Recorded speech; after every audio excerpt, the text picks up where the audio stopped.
يا أيها الذين آمنوا إن تنصروا الله ينصركم ويثبت أقدامكم.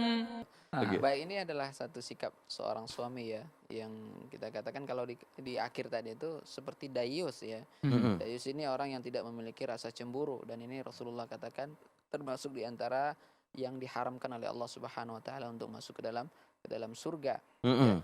Maka seharusnya seorang suami itu mengendalikan atau mengontrol istri ya. Bahkan seorang istri memang seharusnya meminta izin kepada suami apabila ingin keluar. Tentu ketika keluar pun dia harus memperhatikan koridor syariat, seperti tidak bertabarruj ya, atau berhias berlebih-lebihan, memakai wangi-wangian, atau bahkan membuka aurat ya. Maka ini harus diperhatikan juga ya. Jadi seorang istri tadi walaupun keadaan suaminya seperti itu ya tetap harus meminta izin ya. Dan suami tadi memang perlu diberikan nasihat yang penuh ya, apakah dari istri atau istri meminta tolong kepada salah seorangnya, kan begitu.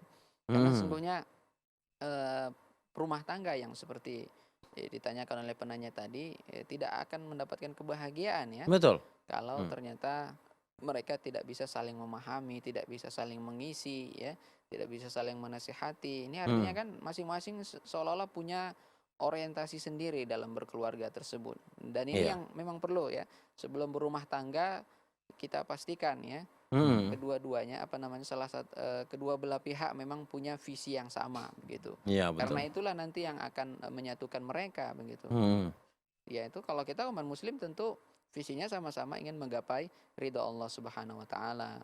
Kalau satunya tadi lain ya, maka susah bersatunya gitu. Iya, betul.